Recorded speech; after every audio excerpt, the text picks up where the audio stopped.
WCPT streaming worldwide on chicagosprogressivetalk.com. Welcome back to the Ed Schultz Show. I'm Mike Papantonio, sitting in for Big Ed the first 2 hours. He'll be back the third hour. I have Rick Outson with us, and I have John Nichols on the line with me, talking about, America gets primaries. And in the process, we have what is nothing short of anarchy in the Beltway. John, did I get that right?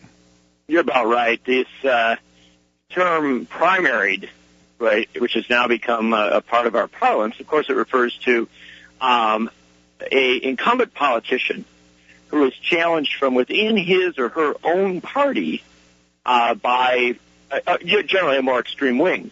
And the only thing I'd slightly correct you on is you say that you get anarchy in Washington. What I would suggest to you is you get a managed anarchy. There are people who have worked very hard to set up this circumstance where a minority within the Republican Party can guide the party in the House, scare the majority of the party into not compromising, not working with the president, and then in so doing, guide the governance of the United States. And that's what we got. We have a minority of a minority running, basically deciding whether we have a government. That's a very powerful position for a handful of wealthy donors who have used gerrymandering processes and big money and primaries to become the fear factor. Let me run something by you, John, because I've been seeing this develop, and that is, Boehner can't do anything because he's afraid of the extreme right. He may be, but you know what he's really afraid of? He's really afraid of the money that props him up. Now, who invented the Tea Party? The billionaire inheritance babies, right?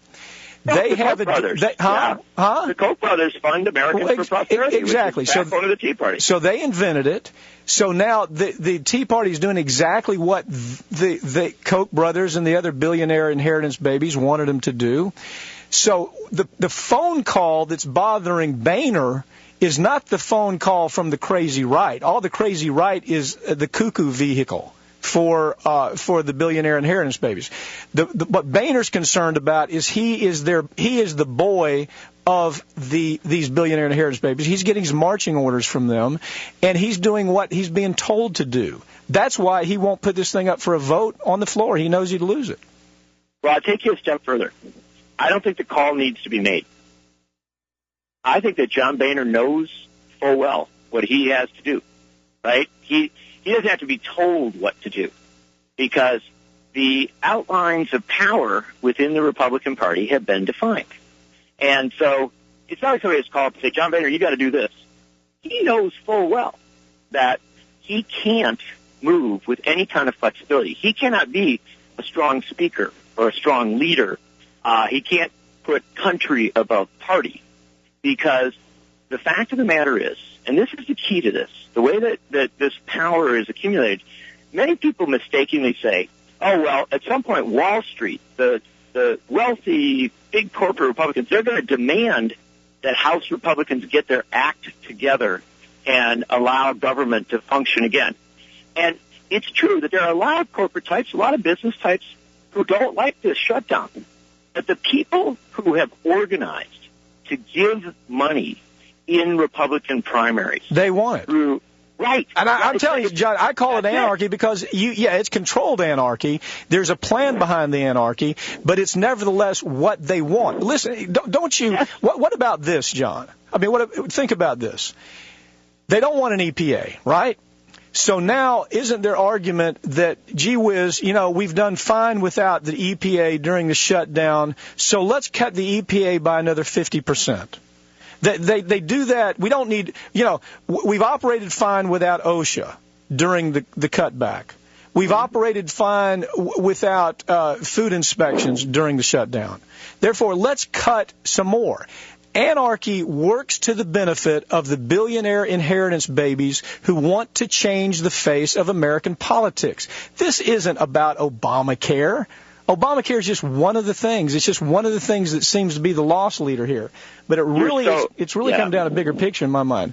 Rick, I've got Rick Outson with me. Rick, what's your take? Well, the other thing that I'm seeing is that a lot of the furloughs are union workers. This is another way to go at the unions also. When you start seeing who they're sending home today, and they started to send home yesterday at all the different bases around the country, are the union workers that are working on the airplanes and working on the jets and working on the helicopters, and that's who they're laying off. So they're weakening the unions, too, by doing this.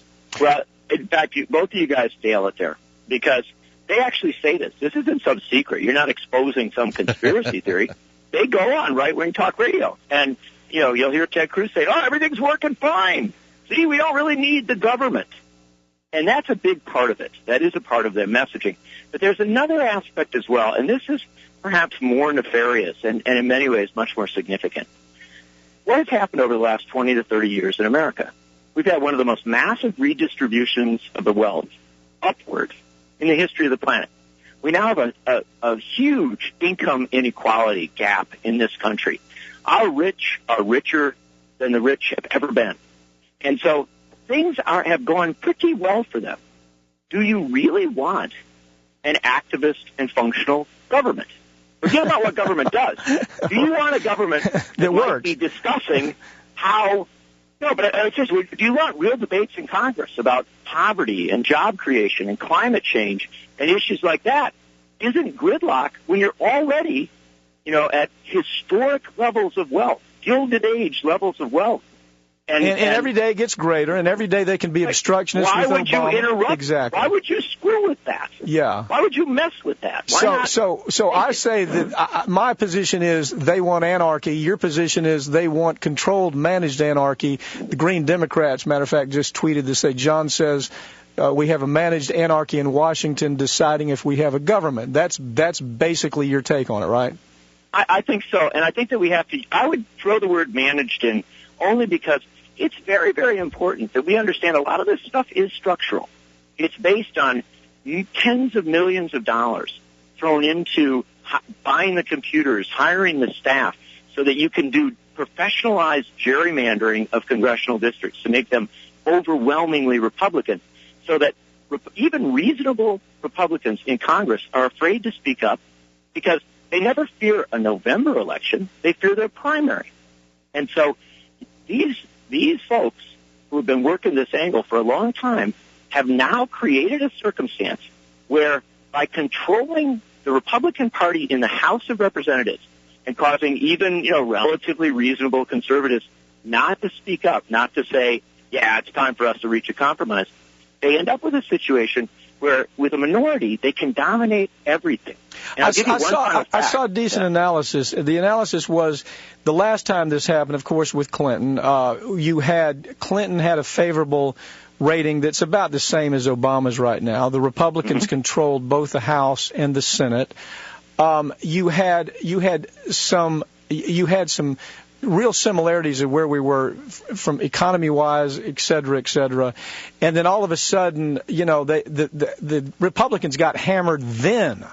So what happens with this scenario? I mean, there's my thought. I can't help but believe that we've seen it so many times that the American public sometimes has a memory that is so short, and they get caught up in the election process, and they forget who created this mess for America. And in your experience over the years following politics, don't you think that's a realistic concern that we should have?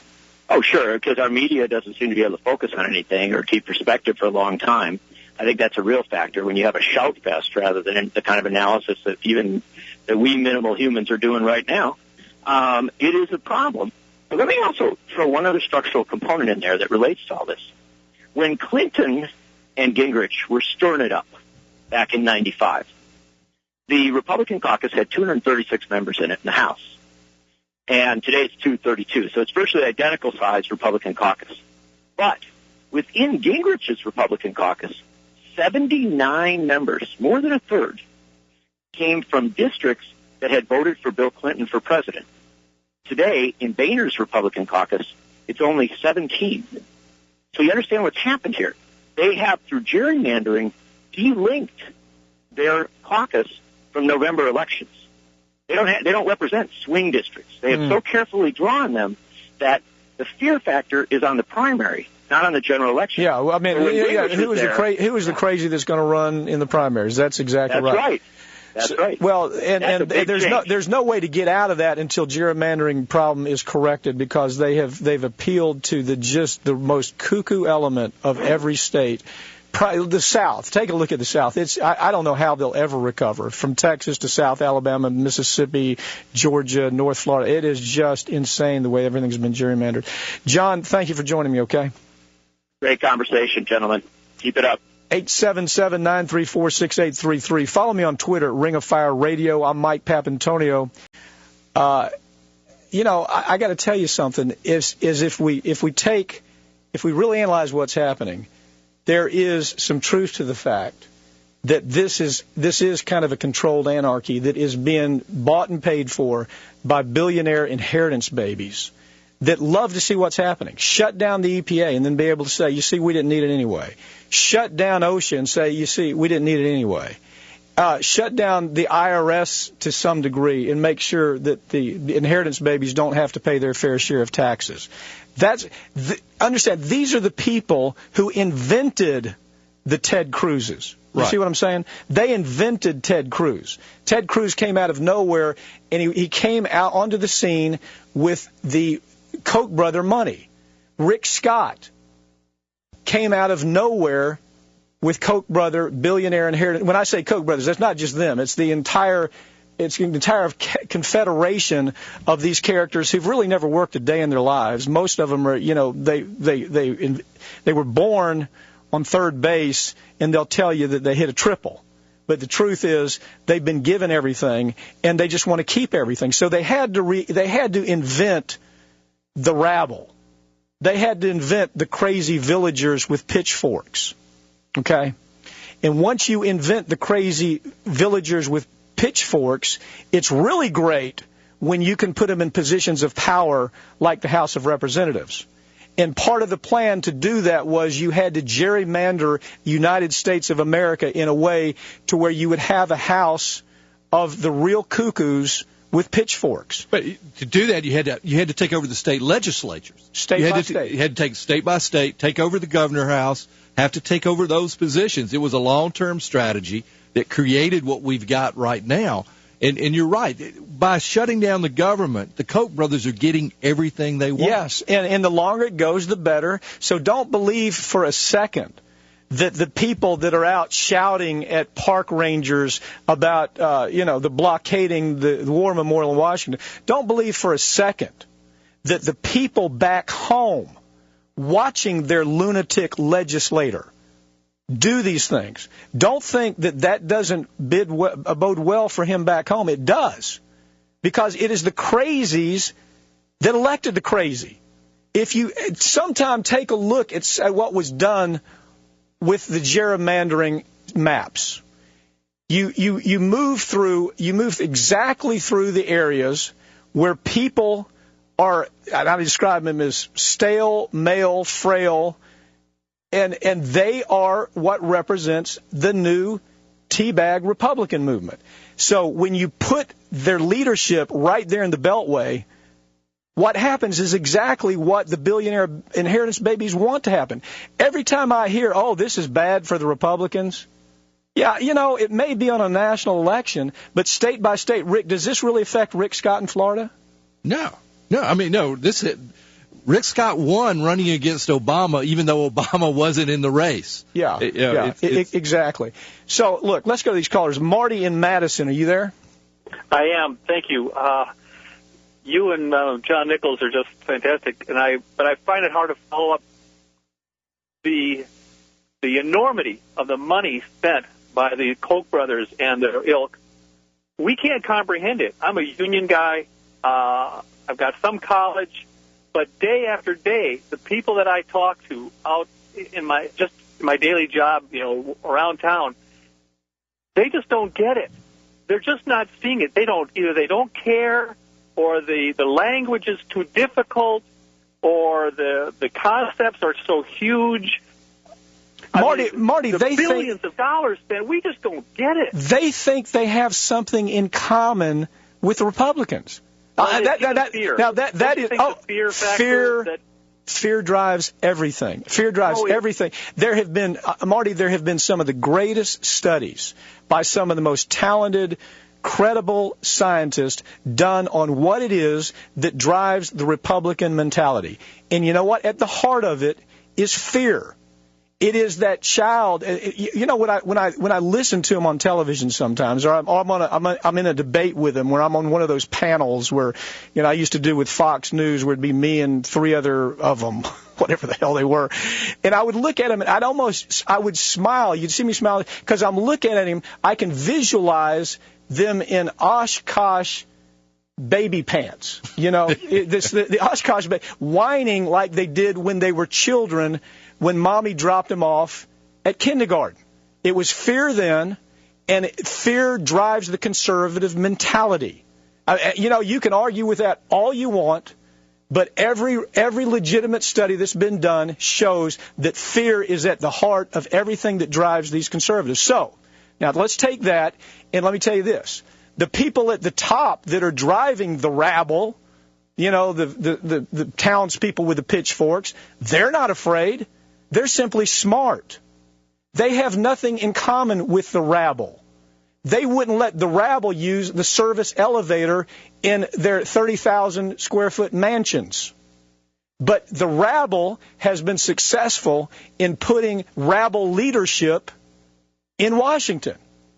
You have to have the townspeople that are so low informed and so afraid that they do the things that we've seen the teabaggers do.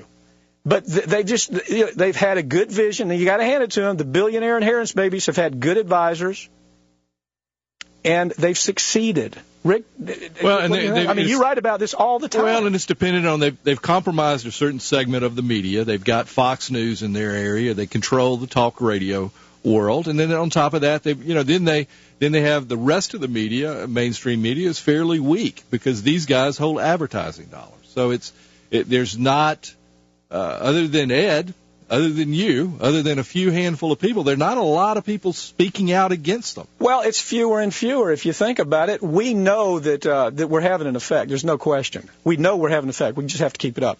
877-934-6833. I'm Mike Papantonio in for Ed Schultz. Follow me on Twitter at Ring of Fire Radio. I'll be right back.